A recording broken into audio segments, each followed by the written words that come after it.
Hi everyone, and welcome to my channel, Blended Family, Just Love. I'm Liz Daniels, and I'm the author of Kicking the Step Out of Mom and Kicking the Step Out of Dad. And here on our channel, we just encourage everyone to love in the blended family. We give you tips, give you skills, give you some insight and foresight on how to blend your blended family. We teach cohesiveness in the family. We teach oneness in the family. We teach love. And I like to talk about mental health. You've been hearing a lot about mental health in the last month. There's been a lot in the news. A lot has been happening. A lot has been going on. And so as it relates to a blended family, mental health is so important. Let me give you the definition of mental health.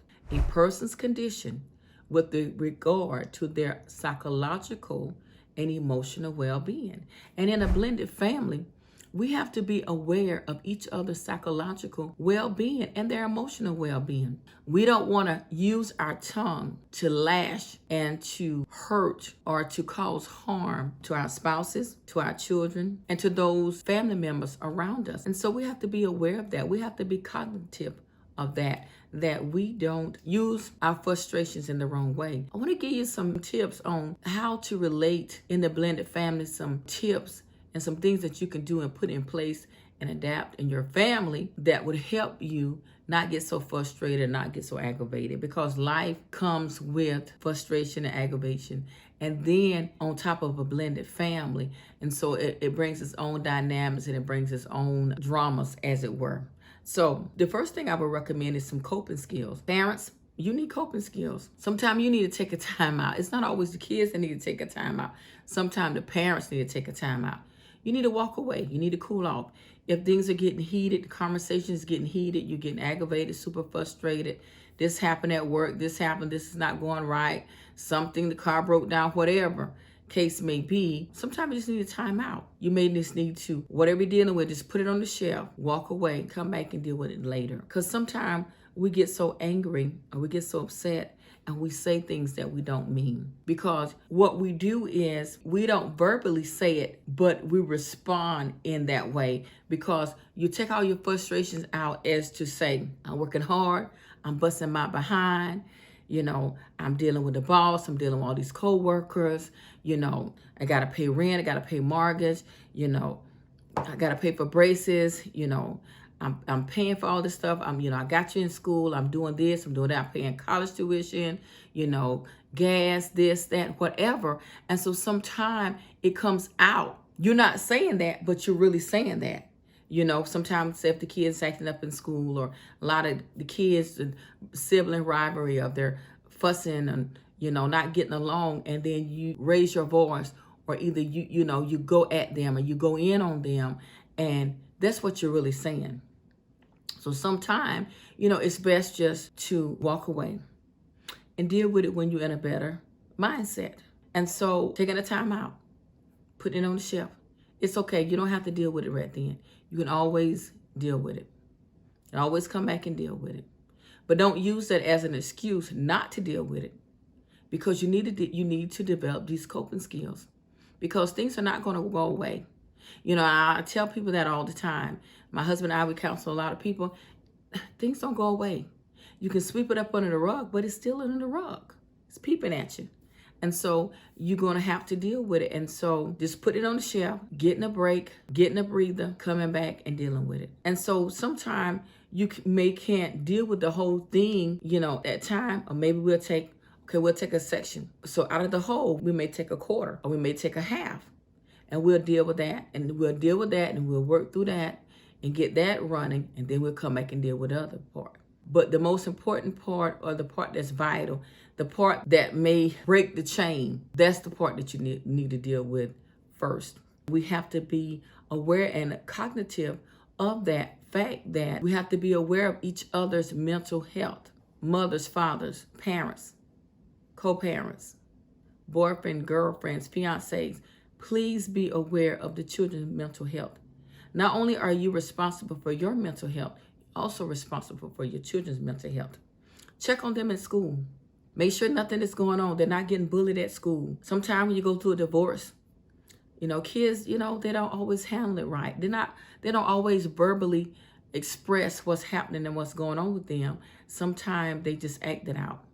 Or sometimes they get quiet and they're suffering silently. So you need to be able to pick up on these things. So that's why it's important for you to keep your mental health in check, so you can also check on your children or your kids. Because if you're all wired up and you're all out of sync, a sort, you're not going to be able to focus in on them and see what's really happening to them.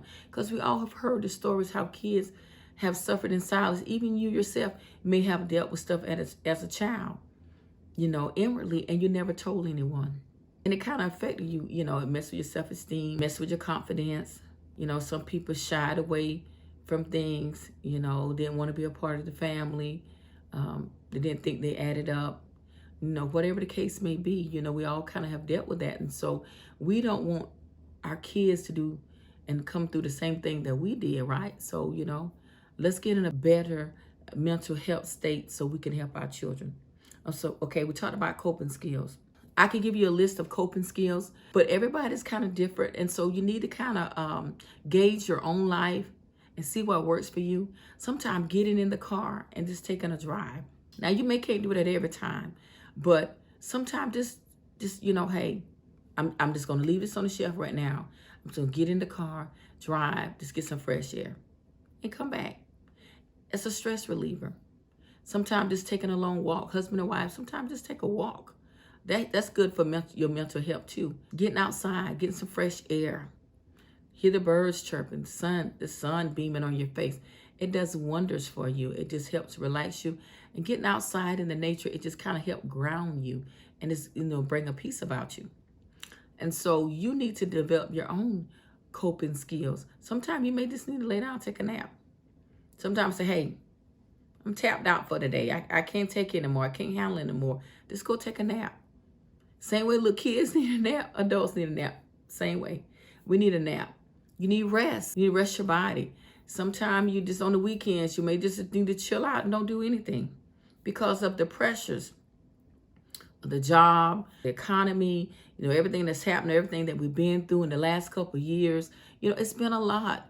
We have experienced a lot of loved ones, a lot of friends. You're just seeing it on the news. The stress of it all, it just has been a lot. And so, we all just need to, just kind of like chill a little bit and just kind of rejuvenate.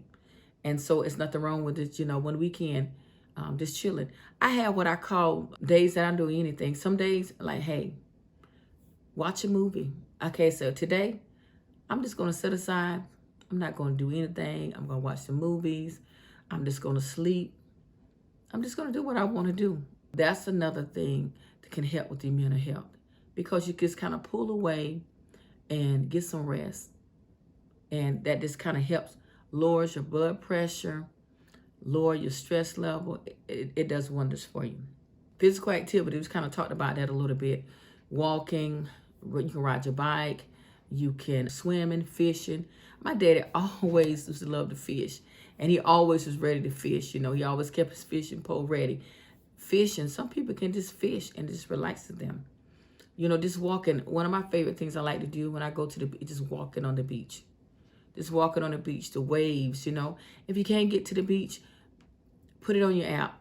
They got all these, you can hear the ocean, all the stuff you can hear on your app. You can hear if you like the birds chirping, if you like to hear the crickets, if you like to hear the rain, have all these things that you can just download and just listen to and just help calm you down and just relax you.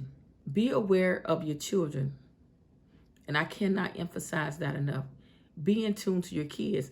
Adults, parents, I want you to take care of your mental health so you can help take care of your children's mental health and be aware of what's happening and going on with them. And I like to encourage anyone and everyone. If you've done things and you feel like you're at a breaking point, don't wait till you get to the breaking point. Seek some professional counseling. It's okay. There's nothing wrong with getting counseling. We always getting counseling. We get counseling when we go to the restaurant and we ask the waiter, what do you recommend? You're getting counseling. When you go to the doctor to find out what's wrong with you, you're getting counseling. And so we're always getting counseling. So it's nothing wrong with that. Talking with someone and, just getting yourself in a better mental state. There's nothing wrong with that. Thank you all for tuning in. Please subscribe to my channel. Please like and share my channel. I'm Liz Daniels, and I'm the author of Kicking the Step Out of Mom and Kicking the Step Out of Dad. Thank you. We're building a community of love, togetherness, and good family wholeness. Thank you for tuning in. To the next time.